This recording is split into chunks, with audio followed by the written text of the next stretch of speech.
Go so Western Radio Waziama Elembele KFM 92.1 Wakpaza Nglegi FM Obole VC Radio ni TV Odunkono Fin Atom Local FM Wasasitre High Radio so Ewo Bechem Radio SM Online.com near 68 FM Ewo Virginia USA Tuning Power 97.9 Desi Radio Etley Adam for Power Radio or Power Gilaf Radio UK OPD Radio Ewo UK my XYZ Online.com Multi TV Digi Bosinisono Radio Channel XYZ so Kasiebo Namo Facebook ya Power 979 TV XYZ Ghana, YouTube ya XYZ Broadcasting, Loud Silence Television, America Bridge Memo, Kasiebo area live for Wimpers and Power, Widi FM or Pusiga, Shama ya Wanyan Support FM, so Gateway Radio, Ewan Quanta South, Rich FM, Ewa Sinfus 101.5 Wadam by Niwasi Radio Wakiti Krache, Rich FM, so Ewa Asinfus Suni Fame, Trinity, Ewa Bogo Sona, Sunset Radio, Ewa BBNA, Etifing Semubi Ene, U242 out of Sweden and Maniabo, Adioko Mayera, John Tomani Mahama, Wantem, Jine Jumedi Obedi, Se Bokun Sensemno, Emuche Muna, Area Bread, the Nimina, Eri Bremo.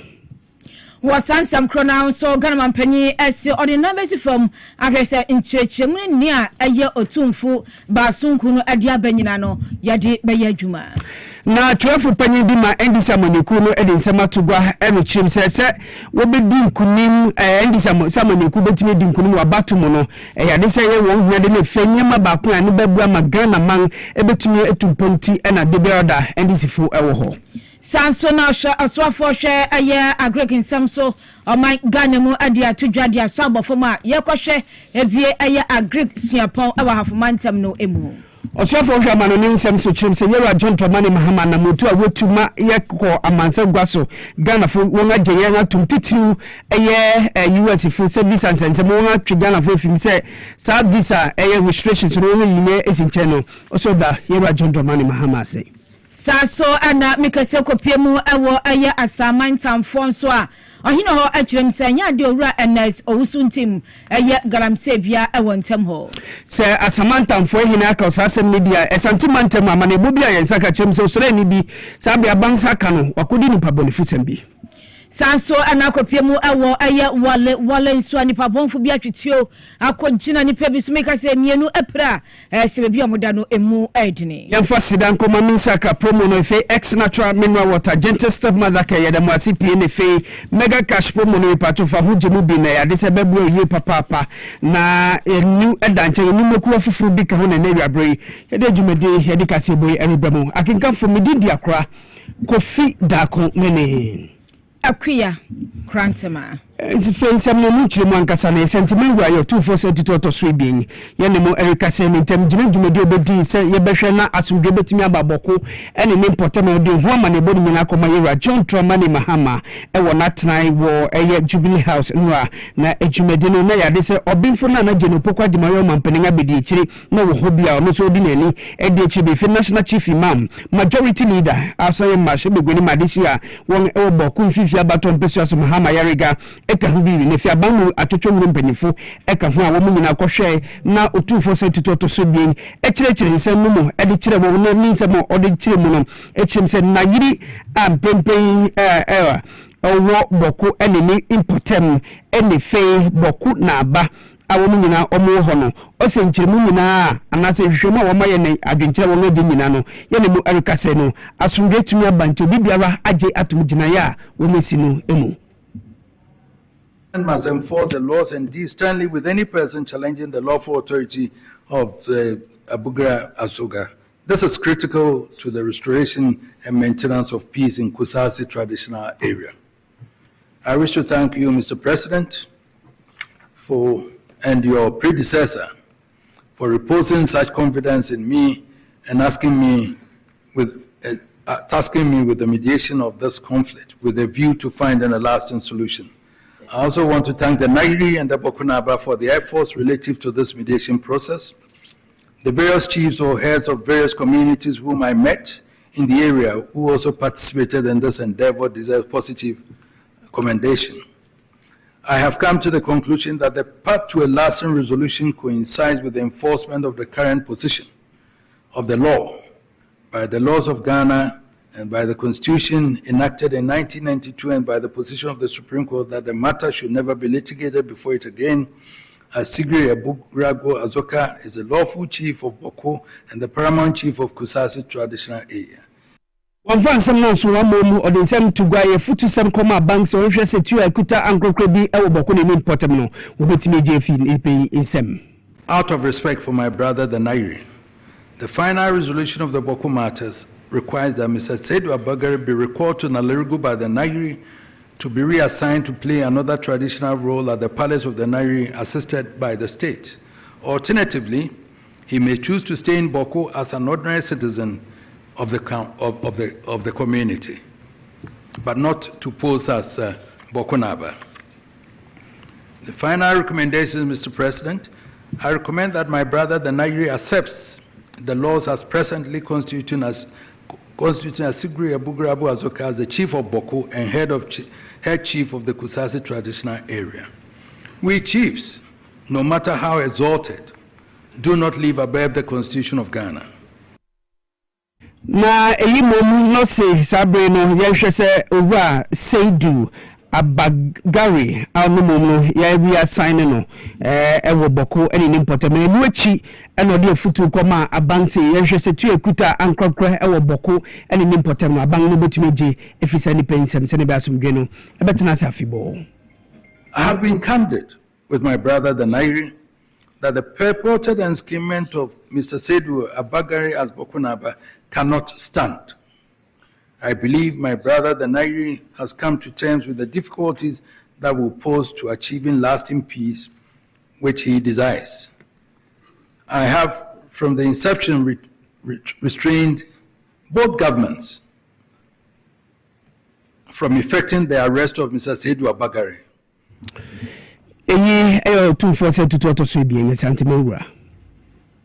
Yatwasona yadaswa ewo sansam no eho embra asantene eye basunko ede report ne ekoma Ghana manpanyi sade atie no Ghana manpanyi esomu na obo anobasa sade ensam no report no ne ewo sa abano eye eboa na asumdwe eye adwuma obo kore ne mpatem no abano de ne nan besi fam embra ne tumia Ghana ediama no begina so ahwe na se eye report mu sem nyina no aye adwuma wano ntamso na atimi aboa eni o shebo se dia nensa kan obehwe se dwuma sefata se wosa bani di e ho bia no obeye na atimi aboa nsem Ghana manpanyi edi tu dwa e ho no ebi enie.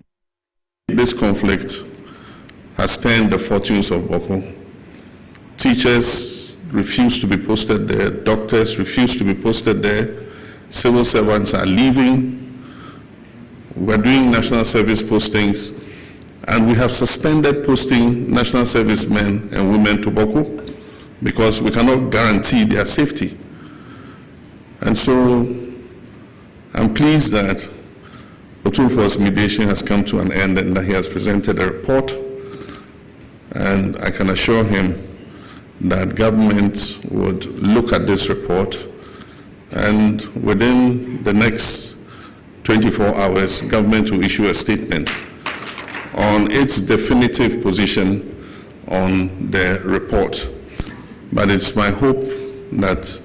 the National Peace Council, the House of Chiefs, and Otumfuo himself and all the religious bodies would go the next step of continuing the engagement between the Nairi and the Bawku Naba to ensure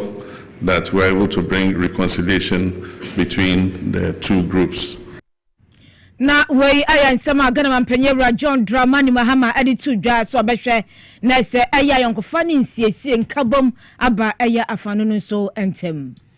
Sansem no so me ya konsem fufo mu esanse twerefo panyi de ma endi samanyoku no elowa fififi avekwete anode nsem bia to gwachim se wo se Ghana fo yenya adwensa kira wo nsem bi anasetumupo bi aye wo se bia udom amanyoku bi na samanyoku no eba bem ana hunu se bia na omang na japade niam ewom no yensisa wo nyina fa ma wu samanyoku no emu ma no osisa adwen no yenya ensakira ewom ochim se recent agenda na na se recent agenda His Excellency John Dramani Mahama ɔde aba no enye se bia no ɔman na japade na ye ba besisa wo nyinara e de ma ne pakume bi keke na dodo aka no wɔbɛtena ho hihie mu no wɔbɛbrɛ nti osisa adwene no ye nyina ye nyifie ntimi sanse ye wa John Dramani Mahama wa ba se ɔba bebu ɔman Ghana yie na Ghana fu nyinara enya ho faso nti se wo tumupo bi se bia na wa ma neku na wa ba mu nti wo se de japade nyina e ma wo no osisa adwene no ye nsisa e wo ho. Two major political parties, NDC and NPP, it must start sinking into our consciousness that this country is not our private property. It's not. The resources of Ghana do not belong to the NDC. They do not belong to the NPP. They belong to the people of Ghana. And a lot of those people actually are even unborn children. So it means whatever we do, we owe it a responsibility at every moment to ensure that what it is we are seeing, first of all, must be preserved, and if possible, must be enlarged enough to be able to remember that there are generations that are coming ahead of us who will need to have that. Now, that doesn't mean, for example, that to the extent that people who have worked be helped, it should not be helped. Clearly, the opportunity must be given. But when people are told in plain language that, listen, don't think that these resources belong to you, therefore you are entitled to them because your party came to power, your attitude starts to change. If you misbehave, you can be in trouble. The resources don't belong to you. You don't have any God-given response, a right to be in the position in which you are. So therefore, do what is right for the country at all moments. It also means that ordinary people who don't necessarily belong to a political party must always have the opportunity to be able to have. So for example, if there is recruitment, the ordinary people who are not necessarily in the CNPP must have the capacity to be able to get a job, be able to get recruitment. People must feel that there's always what you call a pathway for them, regardless of whether they are hardcore NDC or NPP members. So that transition itself is another part of the reset that we clearly have to continue to encourage. But as you know, things cannot change overnight. I mean, from 1992, a lot of that mindset has crystallized. A lot of people believe that this is what it is. And many people who are joining politics, sadly, a lot of young people, for example, who are entering into politics today, are approaching again with exactly that mindset of almost like a certain cannibalization of the country. That the country is almost like a resource, should I call it a vehicle. To win power, it's your turn. You must eat as much as possible and preserve yourself. And now that mindset is one that this reset situation seeks to want to inculcate into the minds of our people.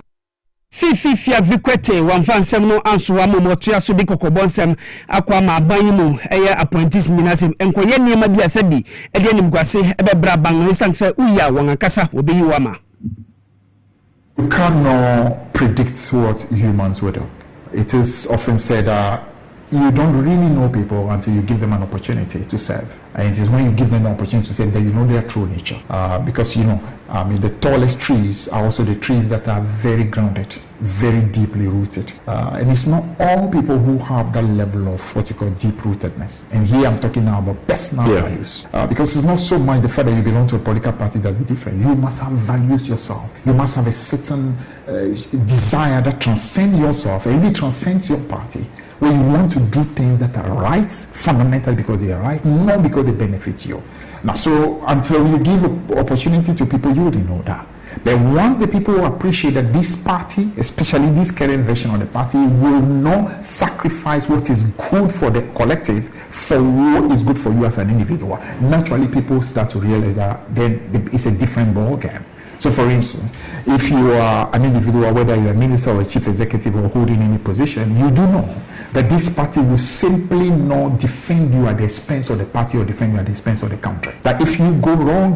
you go under the bus and you take personal responsibility. But the party definitely will do it. And the good thing is that we have also secured that, should I call it, perfect assurance from the president. And in fact, I sit in cabinet, so I do know that the president again and again does state exactly that same position. That no matter who you are, if you do anything that literally will bring what you call the collective good into jeopardy, pay the price yourself. Fifia vikwete ya chofu penyen edima eye NDC amanyukuno.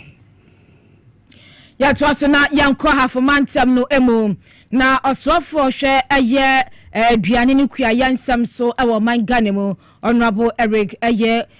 opoku ade atodwa na wachirem se Ghana betimi akonkan a technology abenfu nimdi abeno ewo so yesom twitwi na yeboade ye adwuma sebeye na bibibia betimi akoso nam saye so ema okyerem se nenu kopiemu ahafo mpatem atitiru ene sankoria desa omo behwe asi eye nimdi suku ababua na agriculture honsam etimi akoso ade aboa sebe bibia eye kua kase waso no afase kan asi nwirem na okododo akodua bibi na mum no ewo senya nimdi ebata ho na etimi amana konkan nti no nam saye so mese behwe asi eye College of Agriculture and Technology ewo eye hafo sankora ni nyina no ebetimi abua kwa ye honsam na ensem odi tu dwa no ebi enie ye be yesuku kase pa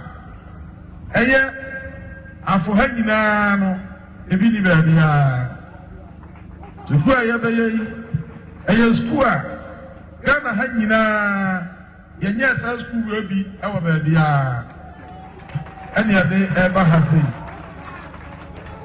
na ya turi din say Sankore College of Agriculture and Technology. You can it say scant. Scant. Now another school we know. Ya dibe ye ni. Ye besia agriki papa. Any abefo kwanswa. Ye befa aye kwadwuma, ama kwadwuma aye sika, ama akuafo. Ani ati aye honorable Eric Opoku ono na ochiremese sankorefo matede esanse ayade a sukui ebeboa na kuansam atimi akwaso enu achi no aye nana tabri janso no ye kronti hene ewo sankore atena nkonwa enso achiremse nenu saban afadwen pasa ewo sankore hondra na esomuso no onananu bedio betimi bia ade aboa na ebansa asesam dia abandonda ombeyi kakraka dia ma ban se be na sabotai no ebetimi abem na yenso ede amomwa ewo sankware ne mpatemu yetawachi yakofo mo ahode na ye emaye na ye nse eduru brabia ya oye no obi anu nti ase bia obeti ase enne yetra ha no ense wo ye wo so yi so obi ase wa ha ena no ye se nananu mo ade na mo de ma onu a wote sanse we a bifisa ko sa wa jere kra ro de tirwa se sie wasata na jere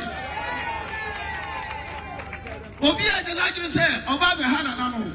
na empo na ye kama obi a oyakua ni wa sankwari asasi so se obi a di asasi o sankwari man hene enkuto de wa asasi wa sankwari a wodi a wotu so a wodi a na wo dafa ebredru so here asasi no wodi di djuma se a wodi a no ani ati aye kronti hina owo eye sankora ese mamidi fie ni na busuafo sukui aba ede amamo Yantiaso no swafo hwe eye Ghana mano ne hinsem so eye Samuel Okujeto Ablakwa eruchem se nanse US man no ede nsem bi ba chem sa man bi wo hono ma ansa no bekwa kopum ewo ye US no ene visa hu sensem na nyade so obema usa kwanya no nsu nyankrupo ngadumti oman Ghana de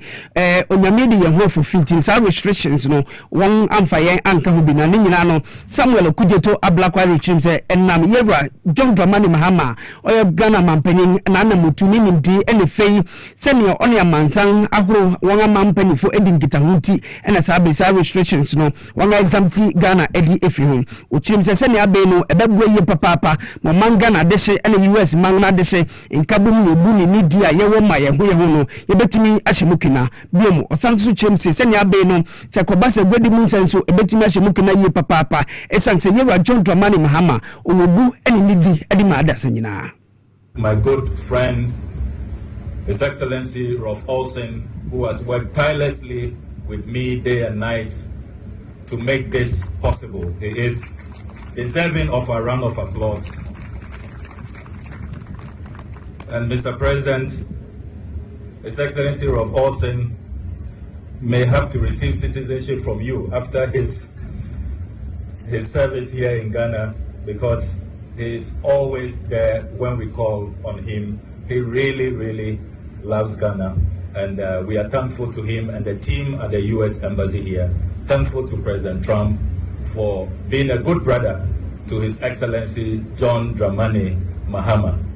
And if you doubted the good brotherliness between President Trump and President Mahama, You may have seen last night that in the latest round of U.S. visa restrictions, which hit very closely because almost all our neighbors are now affected, President Trump once again exempted his brother's country. The Republic of Ghana was fully exempted, and we are grateful to President Mahama for leading our foreign policy, which clearly is a mark of dexterity, of experience, of skill, of expertise, and unwavering commitment to our age-old foreign policy of being friends of all and enemies to none. Samuel Okudeto ablakwa Yosua for Shamana ne husemso. Yanto aso na yamfie ni nkyeremu ewa poye mantam no emu endra yede tomanim se nei ukopiemu ewa ntem hode a ensem bi ebobaba enam eye owura NS owusu intim ono eye abanam sini ewa atiwa is mansinu emu ni nyina ne sese eye Kofodu High Court 2 abone kebia se kanu nsem no ema ganafo enya adwembi se bia eye galamse hu nsem ti na chese pape no yede no agina court abone ka nanso enei ohina wo asamantamfo eye osaberma kwame kon ababontin abesan papa ji se dabi eye se bia okoya galamse anase galamse nsem na sansam no ekopiemu ewo Kofodu High Court 2 namom no eye manso bia edawda dada na sansam no ekofa edbansem osaberma kwam kon editu dwa no moma yentie bi ni American ne se aban sebe se ono wo hai regional minister wo ho party executives ni bi nso wo ho omu nyina omu nim se ne awote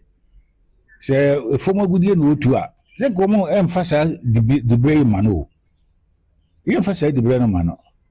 endi me yin se obi kan we a ese obi agidi enye no kre former gudie a yetu no krom ha no no yeti committee for na hwe so eyi bibia ema ne me nyina atoto se ne ese to ndi onya de otu former gudie ti obi obaka sa bia na ye twato so na oposo twato no so oposo ogu na nimu ase enso animu ase ye de ugu obi animu ase a ai de se wo wi fo nsa ese wo so hwe wonsa ndi se oposo de ba ko kire obi so hu se ne aka no so ebe ye de ebe hwe wo so anti wei aya nsama aya nana osaberma kwam kon odikan ede atudwa ono ene ohina owo asaman ntamfoi na enu achi no osanso ato aso kirem se nipa odi akotene ewo sansem mba ti se odi kwa adu enenam na oton sebe na manfo begu eye honorable NS osuntim anim ase no o se eye dane ansa na nkasa se ono de okwa ntem a je se oye fam gudi otubi kwambo ne so pa enye asem kwa ne so de okan ebi eni so for any di asembia udwene ho a wonti ase era nanom betena ha no mfia ha nu ne akire ni ngura e no mbobo ahye obie ne wa no wanya ham no mo ho ahemfo me beto wo mo ho no adikurofo na wo ho no no obia ni enya ham bia da ze ba bia ye do asamanfo do no eno a nsesa ensakra enye hwe avere me kwete ya ese obi dia beku na oje ensase gize kwa be ma 70 ngeze kure chemufa afa asase no ensase a wo ka ho asem ise wono ese okita ho krata asase a ye tena so mfia hanu eni ya kire krata a lance for no lance you say for asan ama no ne say ho ne san no enti se ye se me ko tinankran nko tinankran na me ko ye side plan of ba bia keke na me de ko lance o mba san ama me ana o mo san ama me ne ke se ho nyina ya media nya san ye no ade a ese ko due diligence ese ka lance for ne ye no omo anye enti we ane anuyia nana osaberma kwam kon ede ebeto dwam na kopiemu ewo eye asamantamfo a oye ohene ewo ho Yantia Kasiebo no sugopo mu Santimantem say warrant class officer 2 odom Ghana Armed Forces edwumaku no wo Santimantem na nebo ayensa kachim say a police funsa so nipa echi edsank say was wagokrotu obi na tule kura no no na adwene sanko beton ede ma civilian bi wo Santimantem na onipa wosusu say oye WOE WO2 David Kofi Brew wo say 4th battalion Kumase ena no brande opanima busumuni da to so do esi wokochire no bese ewia simeduasa ebopa ho non ebien ewo bekwai Shell filling station na yinyina enam se wosi a police fi awo mo Santimantem Bottom ho titiru Ashanti South Police Intelligence Directorate no ona mo ho ansem ena nipa bi bayi won asutu a won mutimi 2000 mo na one director do won anim ASP Preston Piasa Dakwa odi oni ma womu etimi ko kire sa WOE na amanebono echem sese ne abe no wo tititinsem edifi PID fu won akache ena nam so a wotimi tu sa nam ena wokoi odi mrante ni bi ko ho no ma wotimi ekoje tuo no edifi nsem ewo ho nhwem brembrem a wode abeto mountain so echem sese office o si ene tu a wode ni nam kontuna se wori tuntun ama timemfo no na se opanyi ni hubon ewo mu ye papa na amanebono police fo sabe wode abeto mountain so no echem se wode one man tani bi a police fo akogu nyanya ahuru nyina Ghana fa nyina fiti opanyima busum ni da to so du enum ena womuninam ena woltiti nkrofo insem ena wo nsem nam sunti ya ne mu erkache WO2 David Kofi Brew wo mu ekochiro no wo se owo 4th battalion ewo Kumase na tuna wo ko Jeffrey ni nsem no amane bonche se ni registration number 5A GA92 ena sabre woko Jeffrey se mo se 16 rifle ibi ena fe G3 rifle ena pistols ibi nsu kura no na opani opesanka okoton na ne bu no okoton a nka be dru be se 80,000 Ghana cedis 80,000 Ghana cedis a police fuchirem se won a chiri no wode no akotwira police fukukuma ya ne mo erika se ne wobu so a wori ya ni nsem no mu nhwem na nhwem ena fe wo se wototo na no kakra no amane bono esa chirem se no opani jetu say you say to title to ma de she binuma wo mo oboase ene ni potem ani nyina no ewo Santimantem na say ubetia o say wo akotiri ni pabonifu bi ewo Santimantem oboase ni potem na tue kura wo wota ediri di ni pabonifu sem na bi 2 to 12 round ammunition magazine CB ko gije free ni babinsem say no pani wo say ni nyina no ni hubon ma ye ni mo erika say no a police fo abo amane chem say wo fini nsem hwehwemu ye ase ewo Kumase okay baby ye papa wonyan baby ko o se aboy beka wa ofrantuma yantu asena yanku enime yade ani echemu ewo wale empatemu na amaneba yansa ka ene se nipa bonfo bia moden akoto ahye bas bia na se ofi bogatanga ebe Kumase na msayo so ema eye driver ne mate se meka se bia moda no emu odi papa edi o makogu eye wale se eye ban ayarasa biasa doctor for no momodia enhwam sebeye no mo betimi atom na jese ensam na chirem na se eye bus no eye dia yatwram Great Imperial Express bus bi registration number no eye GY 3199-21 and sisa eye atorenchemi no etimi awakokom na obi anim de ba se nipa bonfo no etimi kodi sa anyamransam sa no ewo eye bogatanga Kumase kwantempon so asansem so no etimi ebai na emprempre sa aposifo achirema omuda so eye hwehwemu ewo sasem se dempa ne ba ya gese bibisa etimi esiye eninti omu ye hwehwemu na setie bia no nipa bonfo hyentem ho edisa anyamransam no omo sabeka na sembranso no omotimi ede no agira embranso ano Yegursu ejina nipa bonifu nsem emu esanse oboasi police command so ahamachi won ekodi juma ma nipa makomako aduanan 40 suspect na wokochire won na ahamachi yara wosusu sesa nipa yi won eya konfuwamfu bi a wode won ho atetetetawo ewo boase ene nimpotem na operation na no jode na wotu sa na mo wochim sa ahamachi no num na wotu sa anamo na ASP Adamu a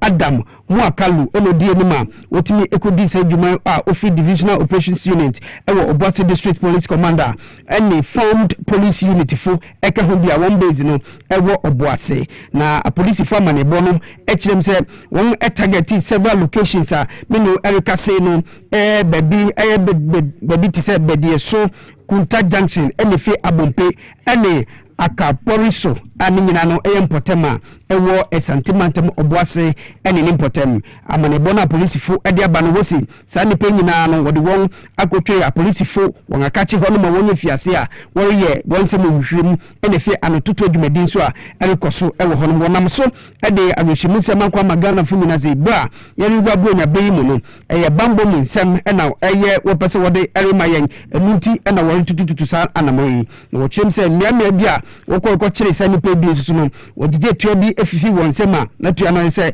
insan no ye denyi bi ewum ebi nso ghetto boys ye na ewa agwan sa wash ni amasa won enum se ya wisi ni base ku ha na se sa no ye nenen na police fo etumi ekọkire wo wese binum so edi wo han kapo wo ho ni nyina mu no a police fo se beguso a wo bo ho mo nenen na wo ha wode wo han kanwura nyina no obetumi akire won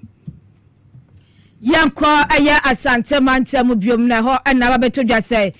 Panyimpa oda kema eye adwuma no ano de atodwa akyerem se kopiemu awa asante mante be kamia se zongo so ahodo no edos papa yi an interesting agenda no ebi bekom ne papemu a esanse on behwe no matimi a develop impatem ho na se esi adwa na post station kakra ebata ho na se bibibia bo na hone nsam atimi akonkan so no ya de hyehye sa na atimi akoye na wei eye mbra se eye panyimpa oda kema ano kyerem se zongo ne transform menokra na atimi ayensakremu adiama Richard Ofori eye ajemai ena de sanse mitudwa ombra na one eye nsemkyerofo ehwetwe nkomo na de ede pa ne se ye nkrata nyina wie na otwe ye beko assembly bebia mosizongo dwa no ewo no se ye abe airport nti nkrane ye wa nke ye cantonment sa ne sa ndi ose se ase na enoma ewo nkan no ye twebi ediba na mudwa no ye baba bi sidan fe na posi for dan abem na monya stores ni apata betimi aton ewom zongo be modern enye zongo da ene de man ye modern enye akeka eye infrastructure eba eye abefo ene ne boa ema zongo etimi eye modern na ye pese kumase ya zongo a mahama ahye yense yenda ne ni no ye hyase efi moti zongo ha na ama mampeni dodamani mahama na ni so ade hu na okuta opese zongo eye krabehwe no ye hye ase efi moti zongo na se Ghana ha obia pese upe ademono ehu zongo bia na ye moti zongo na we aya nsema owura Richard eye Ofori ajima oye keme panyimpa no enso editujwa Yes, to me live for Facebook or Power 979 TV XYZ Ghana. Egusu jina esante mantemesan se odun dadwumaku na ewo ho no omusi sabe wode nkyerɛkyerɛ ere mama omanfu a womo esante mantem se ne beye bra ye egwo mu ye so pebre na na so yani se ne beye bebo ye ho ban elefi uja eho opanyin a sabe on nsemtwefo atwetwe nkomo ewo fire adwumaku no mu erichem se titiru mensin anase mantem makomako be se eye edunu akron 29 district ewo esante mantem no na hwenim se sankyerɛkyerɛ nyina womnya obesom na omanfu titiri wonko hyehyehye wogya bi ewo baabi na nkofa oyene bi imfa mmerɛ yɛn ewo santimantem. Currently we are working towards the Christmas and the New Year that is ahead of us. The command has therefore embarked on massive educational program to major markets. We started on Friday, KJTR. Yesterday we were at Bantama and Racecourse markets. Next week we'll go to all the markets. Massive education. This education is something we have been doing. but we are only intensifying it to further bring our undesired fires down. We have a total number of 43 districts in Ashanti region, but we have 29 fire stations that we are personnel are what? Individuals must also get involved in the prevention of these fires, because individuals have invested so much in businesses, so much in making properties, so much in trying to make life meaningful for themselves. And we cannot allow this investment of properties to be destroyed by what? Fire outbreaks. Yamboshina yanko aya secondary mpatemum na mbabuni adeshia ewo secondary etigu mountain so na jese peaceful demonstration eno mo ye ni nyina ne say omusi omatra secondary mfie bebreni enya de so mo hini bia ewo secondary a odi omonim na omode aprempuntu akamia so mo ya kachi ewo nioma bebremu eninti omo ye demonstration e de atwempanyimfo si ahene fo a ewo secondary ni mpatemu adwen e de aba so mo yire fie mo komo se kro secondary na ho no enya de ohini bia ewo mu na mbabu ni bi ene nsamtwerefo akasa ensam no sei ene ekoye ohini only supplement no enemy ya bonto fast ya me na bi da bro na you so there let's say ya go woni betu ho oya abobo kama masakune e na hawa sakune wa komo no yakopano boa din next year somewhere April in there yakopano boa mo hwene we direct ndo no sakune April no you know my em youth a wo secondary so no aji na amambre na wa you no asaro aba in the 27 good years ni e bi se sakune mbegu na won sir na won hin no ya ni oboto wa kira hin and there's a work school CCR na warobo amayin for our western regional boto wa bo 50 paramount system but out of 16 one secondary secondary man so oba bobo si asraw petitioner secondary man for secondary deserve better group ya bon tofa ono enendo okita yeze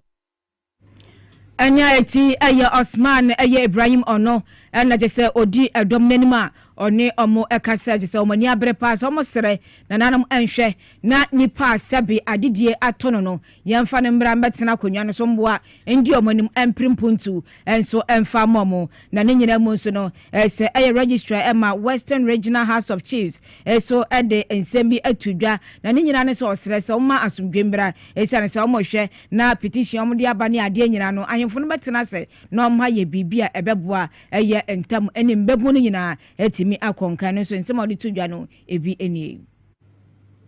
me make it be clear House of Chiefs and ye see him but at my sure case na oboha na nananum ehwehwem nti zania wakano nananum be they will try to do their best now as soon as possible no on the case now we got very fine it will get more break a crazy na enu samso ena yeti yeno mashe begoni di Malaysia won was adjura secretary to Mase Honorable Mohammed Brahma enode efutusem akwama bisa importem abomo Ghana fa na nyina se womo modern se odi humesuansem ebema wo maxe ne be won dache ene ma bekoso odi nsem tu gwa wo bro ne yenga mane boni Alex Zongo retwetwe nkomo wakaso a efa bebre no enkwara ne be wo mo ha eti yen ya mamre nkwa omunim die hye no a na timi aboa ama wo so atimi ehu ya mamre eni tie hye na atimi ehu se afi botae sie ni so ye nyina ya behwe ya tu ya nkrafo se na be ya mbafa nwasua na nwasua atimi akọ nanim atimi aboa ama bibia so atimi awie pe enti em se afi bia na ehia ehia na yahu yehu na ya ma yenkoda no so a na ye wo mo so matimi ehu say besaya mamre eni say before say we feel ukrom hina ben a wo yira wo dwabo ase yɛmpɛ sɛ yɛma no so ɛbɛyera na yɛamammerɛ nso ɔmuhu ɛnti in the time bia no yɛbɛsa development association yɛde si ani so na yɛsɛ hyiahyia sei na yɛhu yɛ ho ɛno akyi Alhaji Usman Yusuf ɔyɛ organizer de masa adwumadi no so ɔno yɛn ama ne boni kasae because yɛwɔ baby a ɛwɔ sese a yɛnni ɔhemfo hɔ yɛ cancel bɛgyina ne nan so na yɛwurawura saa baby kora a yɛnni ahemfo no na yɛanya ahemfo hɔ to see baby to say fankɔ bɔgya ase efiri ɛkɔ bebre central region mu nyinaa yɛwɔ baby wini ba mu nyinaa yɛnni ahemfo hɔ cancel we bɛgyina ne nan so na yɛatimi anya ahemfo ɛwɔ biae ama boboi futu ya mede ma cancel ne mpanimfo sɛ as a youth leader central region mesre mpanimfo no na ɔmo pushi ye youth no na youth no untimi ndie hene ye without youth no na ɛbɛyɛ den me so am ye youth leader no sɛ ɔmo pushi me na me nyagina bia me so me nuanu mu amo aka machi no ye bɛka en ho abom na ye so ya pushi omo amuka chira omo ba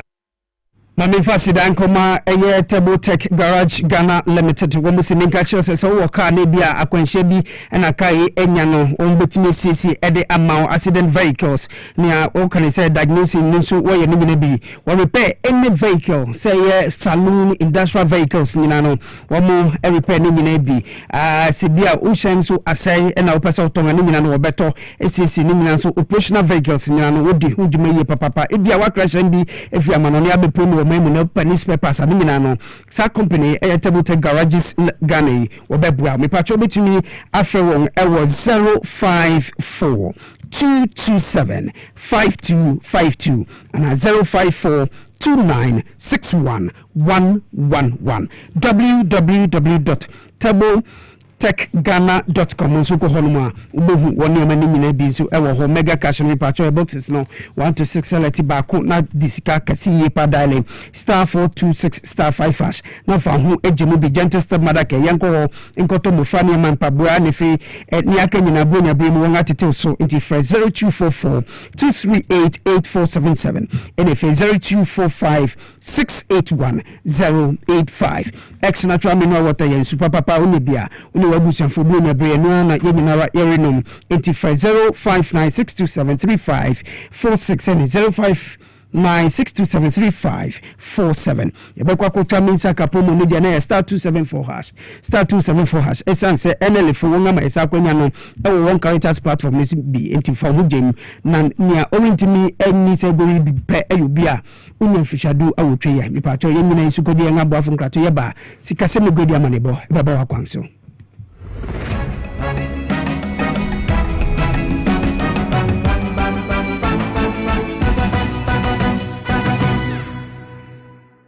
na ede na aya obayi a oda forma so ne yafunu mu ni oh Mr. Entry also yare ya titi be benfie pi nanso ne yam nyono da se me kire onu ahodo amato a me hunu hwe a ebe ya nwanwa menyi ni se what ulcer tamfo hexa capsules any hexa mixture yanum bom kotia ulcer no bia ma no anom anka ne ho ato no dadaada ulcer dro de eno ani hexa capsules any hexa mixture akom ni nchiremu ulcer ye kura eto yafunu ene ensunu mu etuma wo yafunu ekeka wa wogire ho a enye ulcer etumi ema wo ye cheko ebra wadidi awie so how eye ulcer de a compare hexa capsules any hexa mixture nanum bom na ho ebeto pedudu etu a ko okanshi drug lane Kumasi Dani Herbal Takradi AA Mensa Anafre 02038228855 Apefo abatanya woma won mofra no fo ene mofra woni mfiedum no enka ho Hexa capsules ene ne mixture ulcer tamfo edie age adwadie nkratoyi yi atom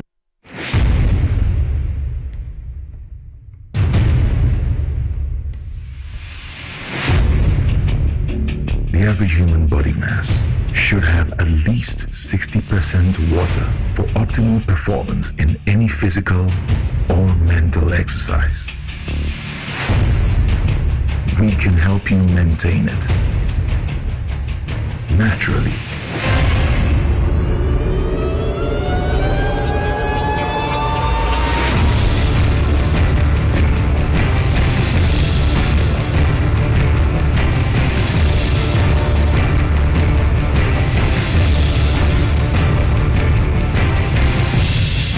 makes natural mineral water.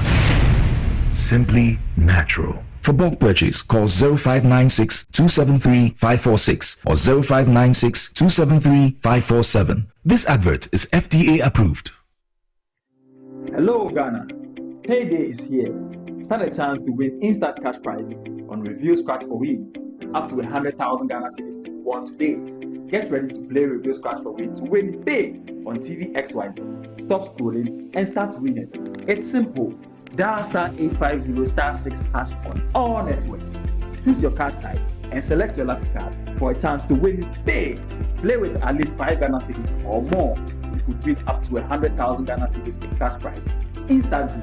Yes, you heard right. 100,000 Ghana cedis in cash prizes. Don't miss out on the chance to win big. Dial *850*6# to play it now. Review Scratch for Win. Scratch it again. Baby Scratching power. You must be 18 years and above to play. Terms and conditions apply. This game is regulated and approved by the NMA and the Caritas Project.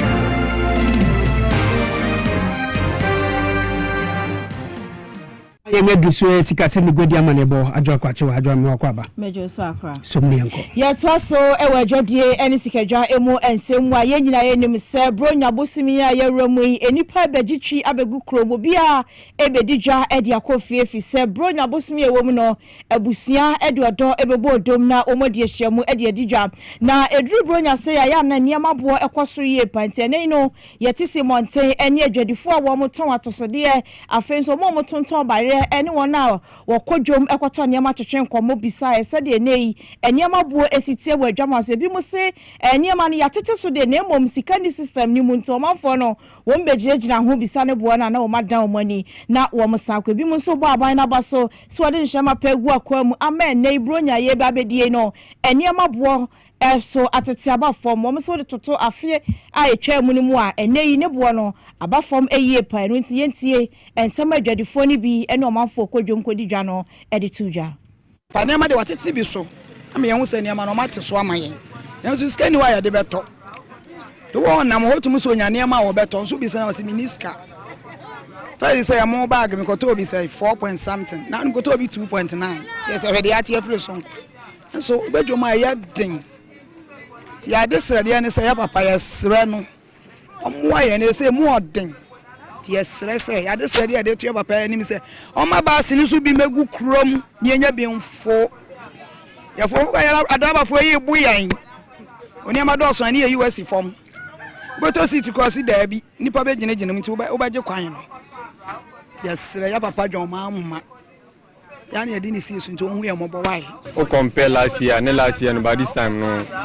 that marketing inside on koye but by this time there is okay this year price in there okay because o sha buy na mutom na this year no esin last year no Bawku with my sister home by this year no ya te so aba 50 to me say na chasawe ene adwadifo ne binom ano disem wo mo de tuja se yewura bro nyabosumi mi said ye eniam abo esi ekọ ewa adwaman so esitie bi ene kokotie no akra. That's it. For the first time in the history of a man Ghana, ebia bampapa bentimi mate godini very man so bia no waka say oh this year the name ye because adwadifo no most of time na fi bia obeka say oh afra say na ye chen we but this year this year no enti bampapa aba John Mahamaba ai mate idase adwa saudi sikasem no godi amanebo abrayen na nsa na yedi kasebo no beba na wie no mami fasida enkoma enimeku emom eyadwuma na me epe ede amount wi obi obetumi ayadwuma wi atie ne ye nipa cho ye financial officer ana finance officer company bi dia ba so finance officer na company no microfinance company a ewo enkranha mo tinie microfinance company a owo Accra ha into finance officer entitie national so minimum requirement mi pacho etie wo sa eye qualification ya obetumi akoje sa position bachelor's degree in accounting, banking, finance, economics, business administration and related disciplines. Enti wo sa eye aboding criteria obetumi akoje sa position idiom professional qualification is added. So we need to be a nice advantage at the amount. Certification in microfinance and finance services is also an advantage. At least we will be a why is that will be the best and fisher any month who 5 years experience can national say you to be a year papa financial sector and I say a minimum of 3 years microfinancing sector which are able to me abroad. Who are experienced in digital financing services, microfinance and fintech mi pacho eno so no ebabua ewosa okwanlesu. Na preferred skills no NFA competencies no say who be waben woni di ewosika semu ye papa ubetimi aye credit analysis nso ye efei ubetimi atutu sika semu ye wo software so ubetimi di tools no so aye juma eno so danchenya uboyo bisro ubenim Ghana sikasem se ne hututu yete Ghana sikasem ra ene fei ho ma ne bo nyina se ne te no bohu efei ubetimi nya strong attention to detail, accuracy and the ability to meet deadline yamo se na no de fei e so ye wo konta nyina budu nyina wie no de ho ma ne bo ba ubetimi aye no so enu so danchenga ability to work independently and as a part of a team se unkuto anasa unkura betimi dina unancho aye ananso so uni nipaku anase nipa beno nipa basa betimi aka ba chirimu aye de twato ewo monso so a high level integrity and commitment to ethical practices wo uwo bia betimi uwo ahofama se bia djuma wa bere krampia esanso de djuma ninti upa djuma ni ye nti no ubekọ no akoye djuma unye ngrofo a oye djuma kakra o se mede ma bere djuma no enyem papa nyem abuhwa ne dia ntimi nye da bi ha enia kwanga betumi afaso apply ni pacho wani je hu a we CV mu adabi adamu frame akora mu pe djuma mi ya finance expert no tie tete djuma no na medere ma no mframa magawagum ya nya no protocol bia nti obi antie bi wani je hu a me pacho submit applications no na nyima huhimi no cover letter fa ni na ka hubi na fako eye Trent and what fako Trent deepconsult@gmail.com. Temiye Trent open consult@gmail.com. Peter Mamibre we a Trent open on consult@gmail.com. See national so a one word Trent open @gmail.com. Trent open consult@gmail.com. Now born more than 5 times. Send your beya ubohu Miss Ramara, a Jumane Ederemau. And now, so say, a union Ubetu Afre 0244 62 5609 0244 62 5609. Nasa Wafre, Ufrepa, Yebejo, na a Jumay, one biaye. Young Fabian say, Gaza protocol for fetching or debi, young Jomo. Uwo ehifo apply na nso benye dwuma aye omanga de hye ha ne ebegina na dwabre opomoto Kasiebo no ha na edi nyinara ebesi edi amamo akinkanfo meding day akra lovely Kofi Daku mise ohia me wachire ho a from Mr. Kasongo dwabre mene akuya kranto na mom enne eye Jemima Williams awodanti jima wo wofa papa eye wisdom hedejome osi owo show happy birthday Jemima eco school ewo God's Grace International School na ise Awurade Adom International School ne ho God's Grace International School ntijima wizi ni wofa se ne ni wofa se enti Jemima happy birthday nyankopon ensure wizi opa Jemima fu papa yo yedase Nese hani ade Kasiebo no AC